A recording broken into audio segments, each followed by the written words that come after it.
Hello, sports fans, and welcome to the Scott Sports 101 Sunday night NFL football, Sunday early late games, and Sunday night football post-game show. We're going to go over all of today's action, and we're going to go over today's Browns game first.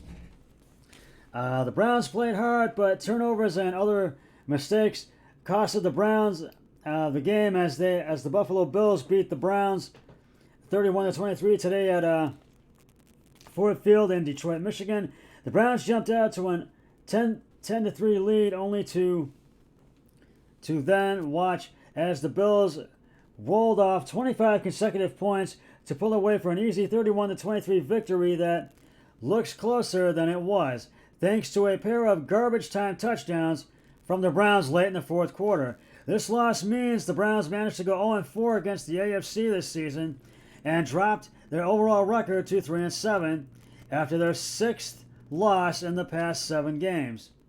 And Amari Cooper scored a 25-yard touchdown thanks to his connection with Jacoby Brissett, and they kicked the field goal in the first quarter. They start out with a lot of fuel in the first quarter and half, but then it seems to just die out and just goes away, and then that's when they make these mistakes, and that's what costed the Browns the game. They had a field goal get blocked. Jacoby Brissett dropped the football and fumbled it, and they had a turnover on downs, and they just had so many other mistakes, and it was a very frustrating loss for the Browns and the Browns fans as well today, by far. Right now I'm going to recap it for you. First quarter, the Browns scored their first touchdown of the game, and it was 2nd and 13. Jacoby Brissett's pass deep right to Amari Cooper for the 25-yard touchdown. Cade York's extra point was good. It was 7-0 Browns. And then the Bills had the point after going 3 and out, 3 plays, 7 yards. Then the Browns had the point after going 3 and out, 3 plays, 5 yards. And then the Bills got into field goal range. It was Bass's 42-yard field goal was good, and it was 7-3 Browns. Then the Browns got into field goal range near the end of the first quarter, and it was 4-14 at the Buffalo 14. Cade York's 32-yard field goal was good. It was 10-3 Browns at the end of the first quarter. This is when things will start to fall apart in the second quarter. This time, this is when the Bills had the point after going 3 and out, 3 plays, and -3 yards. Then the Browns had a fumble, and it was 2nd and 3rd at the Buffalo 47. Jacoby Brissett fumbles. He dropped the ball at the Buffalo 48. Was recovered by I think it was Mike Milano. And so the Bills got the ball back, and they got into field goal range. The Bills. It was 4th and 14 at the Cleveland 18th. Bass's 36-yard field goal was good, and it was 10-6 Browns. Then the Browns had the point after going 3 and out, 6 plays and 25 yards, and they just were not making those plays in the second quarter. And that second quarter on, and they were limited today. And then the Bills scored their first touchdown of the game, getting the ball back.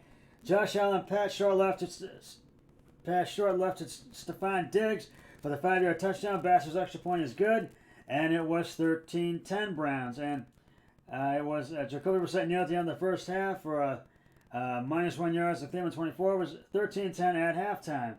In the third quarter, the Bills got into field goal range, and it was 4th and 16 to Cleveland 38. Bass's 56-yard field goal was good, and it was 16-10 Bills. Then the Browns had a turnover on downs,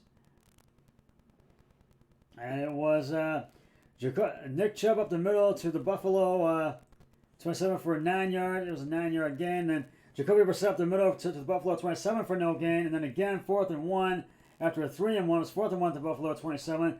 Jacoby Brissett up the middle again at the Buffalo 27 for no gain. And then that was the turnover on downs, and the Bills got the ball back. And they scored their second touchdown of the game. It was Devin Singletary up the middle for 5 yards for the 5-yard touchdown. And the 2-point conversion attempt with McKenzie rushing left end fails. So it was 22 to 10.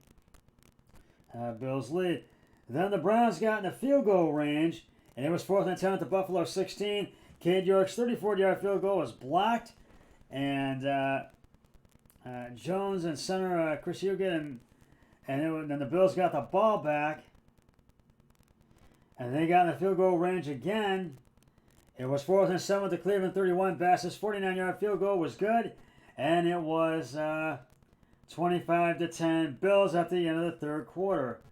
And in the fourth, things just did not get any better for the Browns. The Browns had the punt, going 3 and out, 3 plays, minus 7 yards. And then the Bills got into field goal range once again. 4th and 10 to Cleveland 10. Bass's 28-yard field goal was good. And it was 28 to 10 Bills lead. And the Browns were down by 18. And then the Browns scored their second touchdown of the game. It was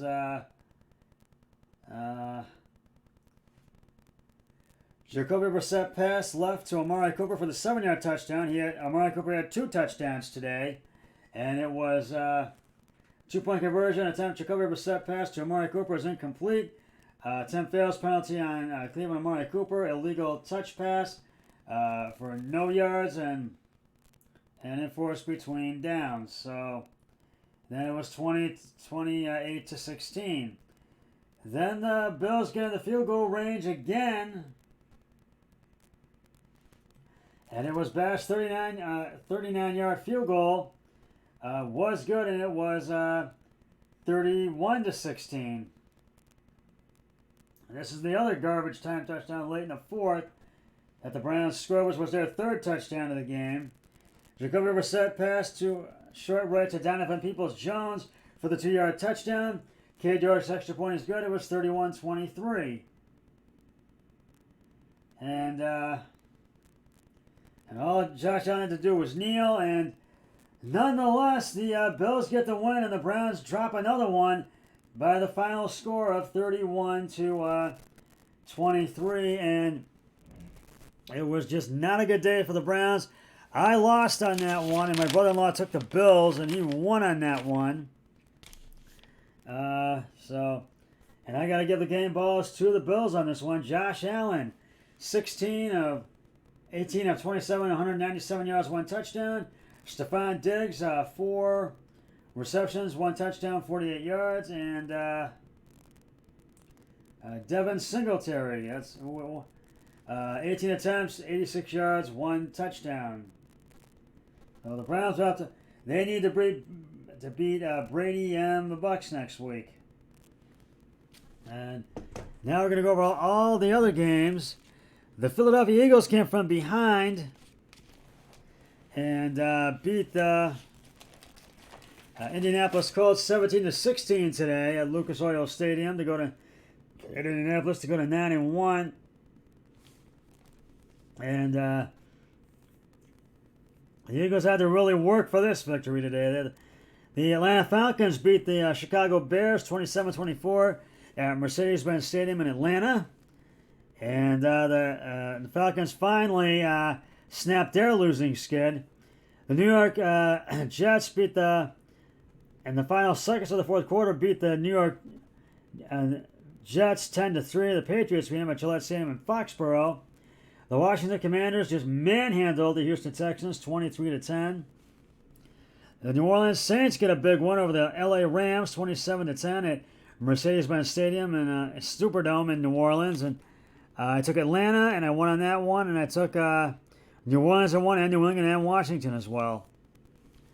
The Detroit Lions upset the New York Jets today, and I took Philadelphia as well today. 31-18 at MetLife Stadium in New York. Boy, was this one of the surprising upsets today. And I had the Giants, and I lost on that one. So did my brother-in-law. The Denver Broncos lost to the LA Raiders in overtime, 22-16 at Empire Stadium at Mile High. And I took Denver, lost. So did my brother-in-law. And boy, I thought Denver would get this one. They just could not get over that hurdle. They couldn't do it in overtime. And the Dallas Cowboys just shellacked the Minnesota Vikings 40-3 at US Bank Stadium in Minneapolis, Minnesota. The Bengals hold on to beat the Steelers 37-30 at Acrisure Stadium in Pittsburgh. And a game that just ended moments ago, the Kansas City Chiefs beat the LA Chargers. They came from behind to beat them at SoFi Stadium in Inglewood, California, 30-27. And I'm right now 8-5, and so is my brother-in-law. He is 8-5 as well. We are on a tie, and it looks like we're going to end up on a tie this week again. But a lot of surprise upsets this week, and just basically another frustrating day for the Browns and the Browns fans. So it's just one of those weeks, and that's just about going to wrap it up for the Scout Sports 101 early late game Sunday Night Football post-game show. And I'll be back with the Monday Night Football pregame, postgame, and postgame show tomorrow before and after the 49ers and Cardinals game. But until then, always remember, be a team player each and every day and every way possible. So long, everybody. 3, 2, 1, I'm done.